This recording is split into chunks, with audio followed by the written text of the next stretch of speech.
You know how California has spent $24 billion over the last 5 years on homelessness, but they can never seem to work out where all that money was spent? Here's some of it. LA County developers charged in fraud cases involving millions earmarked for homeless housing. How'd they do it? Let's get into it. Here we go. California has spent more than $24 billion over the last 5 years with little to no progress in solving our homelessness epidemic. In fact, it's gotten worse. The numbers have gotten worse. Build it and they will come, right? California's done that. Washington's done that. Oregon's done that. Here they are.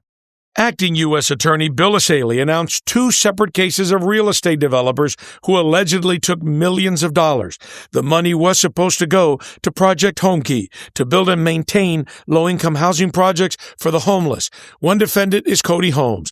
We told you about him a year ago when the company he worked for, Shangri-La Industries, sued him for allegedly embezzling millions of dollars that were supposed to go for low-income housing projects. The lawsuit then claimed he bought for himself and his girlfriend, Madeline Witt, exotic cars, jewelry, a private jet, and a 6,500-square-foot mansion in Beverly Hills. Our investigation has showed that at least $2.2 million was diverted to pay Mr. Holmes' American Express bill. Holmes submitted American Express, don't leave home without it. Wasn't that the marketing thing? records and manufactured accounts in order to obtain millions of dollars in grant money from the California Department of Housing and Community Development.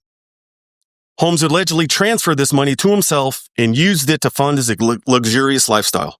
The other defendant is Stephen Taylor. Prosecutors say he bought and refinanced properties all over Southern California, Who utilized fake bank statements and lied to lenders in order to obtain loans and lines of credit for his real estate business in high-end neighborhoods in Los Angeles. Officials say there is an ongoing active investigation, and they're looking at anyone who steals this money, and that could include public officials. We're looking at everyone. If you steal money or allow it to be stolen, we will find you and we will prosecute you. Now, Mayor Bass's office issued a statement saying it has zero tolerance for corruption and is working with the U.S. Attorney's Office. Holmes is charged with mail fraud and could get 20 years in federal prison. Taylor is charged with 7 counts of bank fraud. He could face up to 30 years for each count. In this article, looking for $16.1 million, that's the difference between the $11 million and the $27.1 million acquisition cost and then resale without doing anything and with only having maybe a 10 or 15 day span of time in between those two purchases. It's like, that's almost a double escrow, but not quite. City approves HomeKey funds to pay double for senior center conversion into homeless shelter. It was more than double, went from 11 to 27.1. And just like, what? What happened? Well, here's what happened. Narrative of 3340 Shelby Drive shifted dramatically late last year. The property changed hands twice in quick succession. Initially, Palms Affordable Housing Limited Partners acquired the building December 22nd, 2023, right before Christmas, right? Everybody's out shopping. Everybody's out company events, whatnot, drinking eggnog, whatever it is you do, for $11.2 million. Okay, so $11.2 million bought a senior center.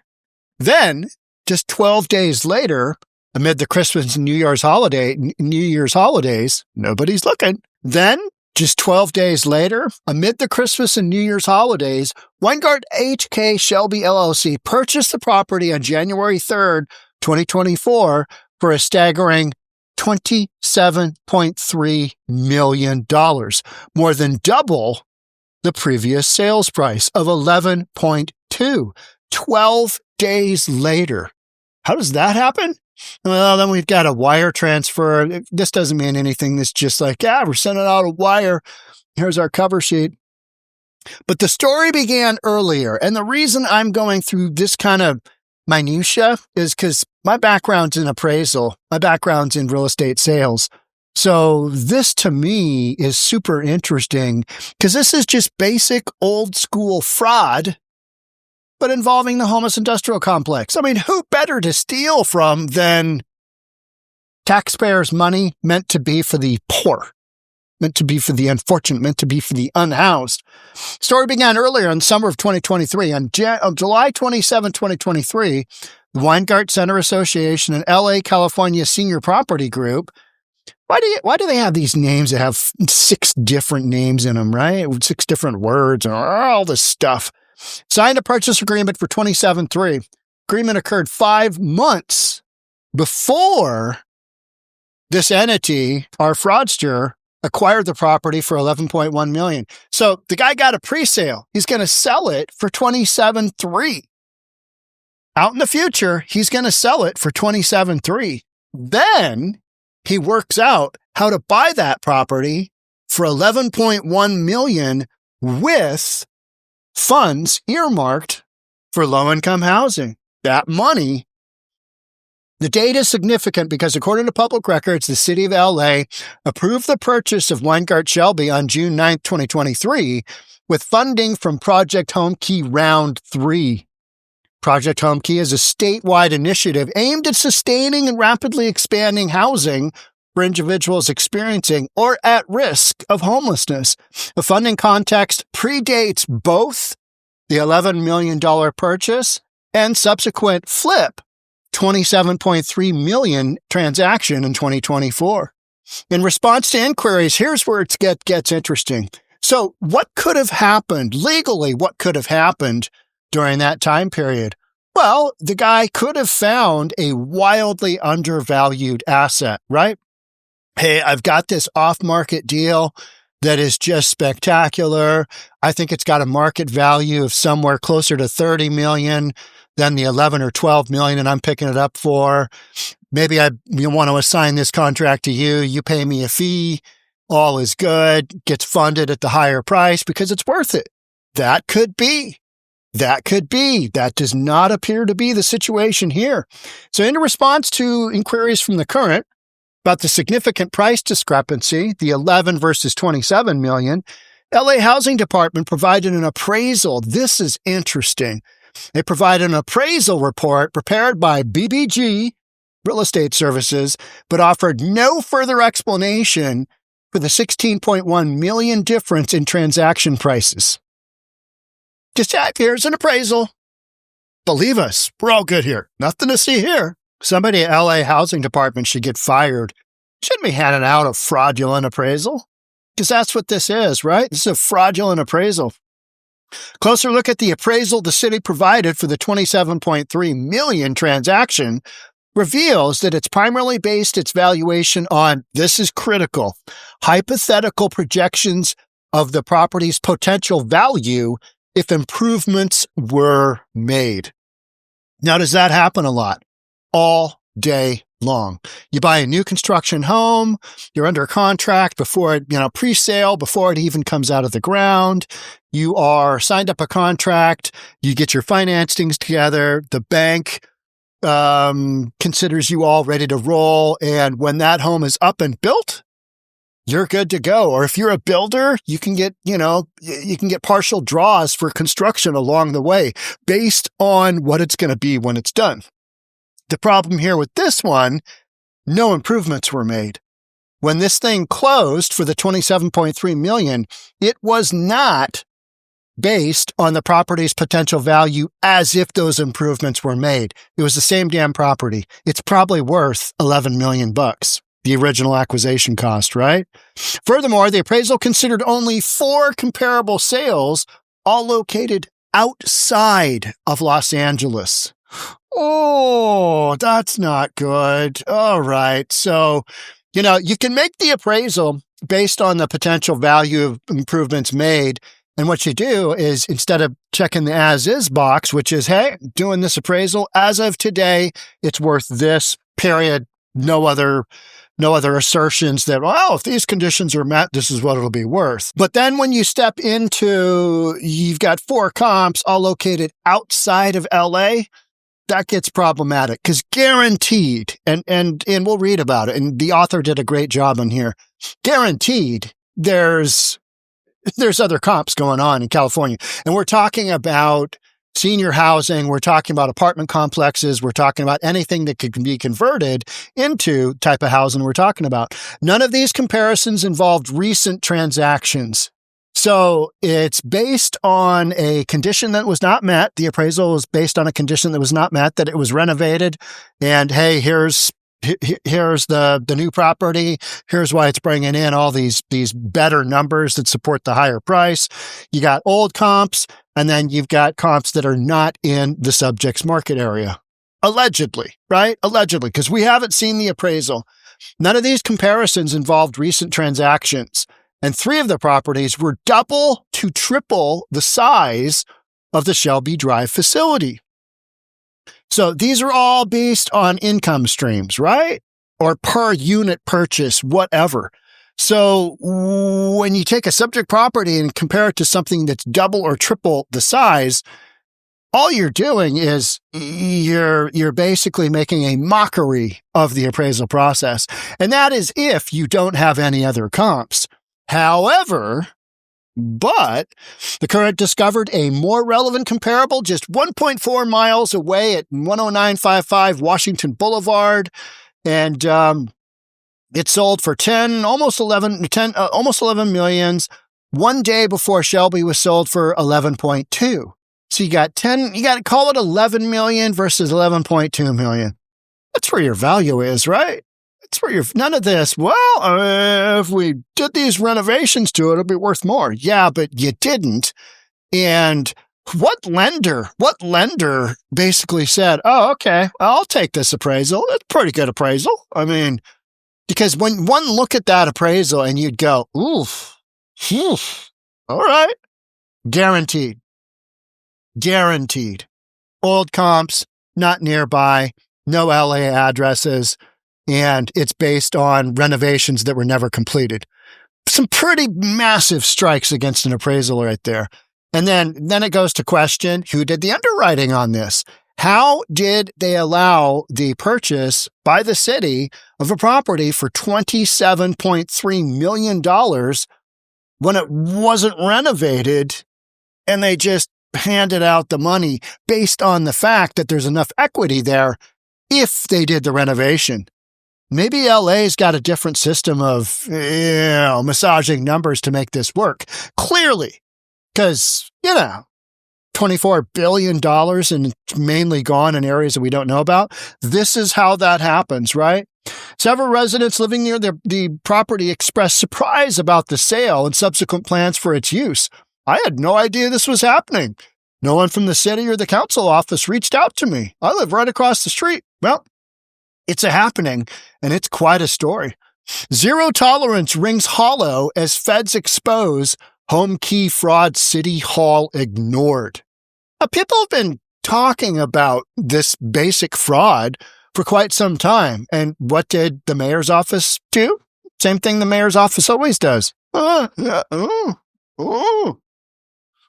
know. We're looking into it. We'll get right on top of it. Your problem is our greatest concern. We're on it. And then they're not, right? Update. Fraud, lies, and luxury buys. Feds nab LA developers in homeless cash scandal. They've really stuck it to these guys. And we'll see what happens. And this has more to do with that story. More than 1,200 city-owned homeless housing units remain vacant 2 years after $800 million buying spree. Governments are spending millions and billions of dollars on housing that isn't being brought to the marketplace. And by marketplace, I mean housing the unhoused. Recently, I've been rereading San Francisco by Michael Shellenberger.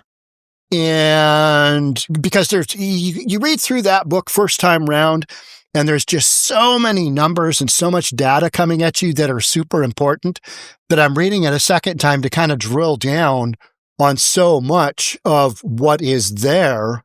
And a lot of it has to do with the cities and it's part of when I jokingly refer to, if you build it, they will come. That is exactly what has happened in big blue cities that have built out their homeless industrial complex, and they've gone down the housing first.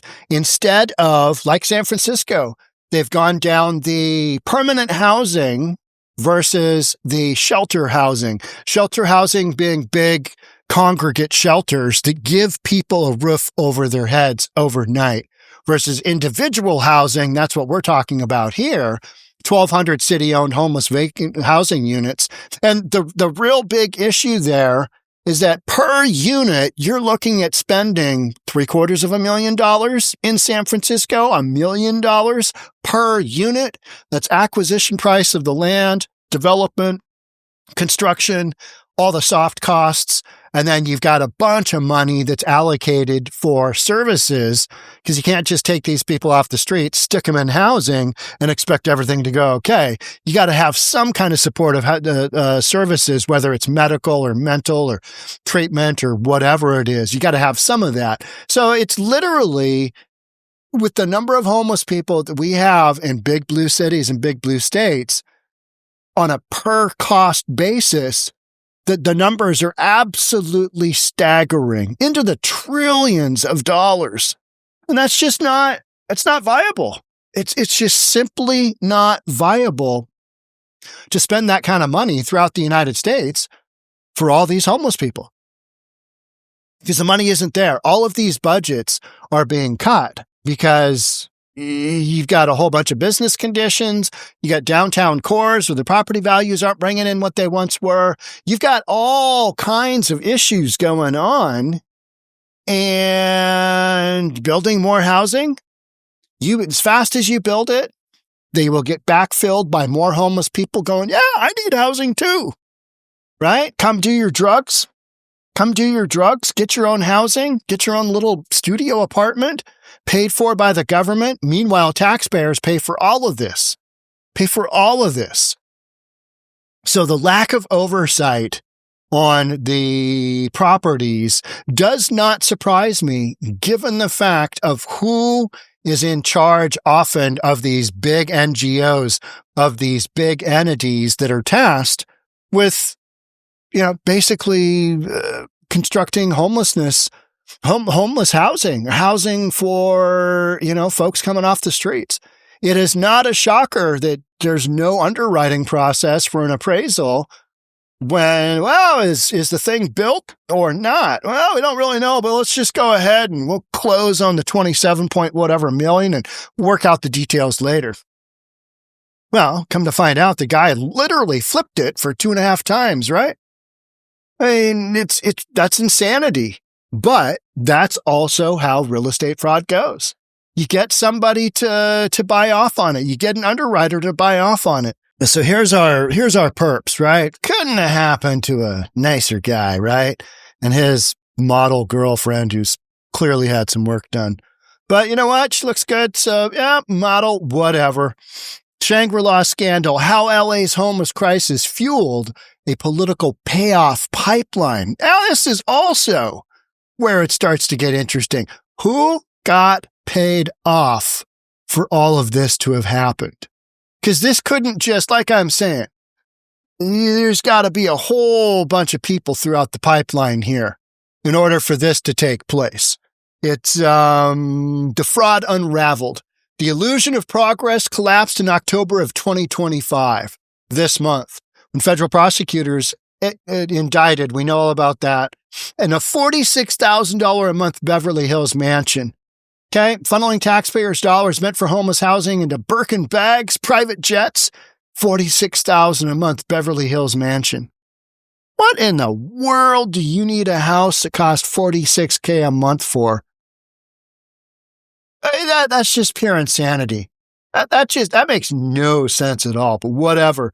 The indictment came nearly a year after California General 𝗏𝗏𝗏𝗏 filed a sweeping civil fraud lawsuit against Shangri-La. It feels like all these companies are, they're just a bunch of gangster homeless industrial complex affiliates, right? Yeah, we'll step in. We'll build you a building. We'll flip you a building. And how's that working out? Well, we have no money. We have no accounting for our $24 billion we've spent. We don't really know where it went, but, let's build more housing. That's where my background in appraisal, my background in real estate, you're just kind of left with, you got a bunch of people, you got the blind leading the blind in the homeless industrial complex, because it's a bunch of wannabe do-gooders, right? Liberal, progressive wannabe do-gooders that feel like, even though in the face of adversity, even though when they face the facts that housing first doesn't work, you just jam a bunch of homeless people into units of housing, and all of a sudden they're going to start working their lives out. Not the case, right? Not the case. But people who have the mindset that this is how it goes, I think they have that mindset because they know that we don't really want to end the homeless industrial complex. We don't really want to end homelessness. And you know how you know that? Not one of these NGOs that supports homelessness ever has an exit strategy for what it's going to look like when we end homelessness. They just want to keep it going because they need to keep that paycheck going, right? The indictment came nearly a year after that. Shangri-La had been awarded a staggering $114 million in state grants to convert motels across California into supportive housing. Only 2 of the 7 projects were completed. The rest remain shuttered or in disrepair, bleeding more than $41 million in taxpayer funds. Now here's where it comes. Public records reveal Shangri-La's executives strategically donated thousands of dollars to LA County supervisors and candidates in tandem with key project approvals. That's pay for play, right? Hey, you going to donate to me? I don't know. What projects am I going to get through? What are you going to approve? Hey, how about I got this flip deal. I'm going to buy it for $11 million with the homeless money. I'm going to seed fund it with that. And then I'm going to flip it to you as the city of LA or whomever it is for $27.3. Think we can work that out? Oh yeah, we'll paper that. No problem. Even get you an appraisal. Won't be a good one, but we'll get you one. So then database show donations to supervisors. We got Janice Hahn. We got Mark Ridley Thomas, Sheila Kuhl, Hilda Solis, and Catherine Barger, all of whom voted on housing bond and project funding measures benefiting Shangri-La.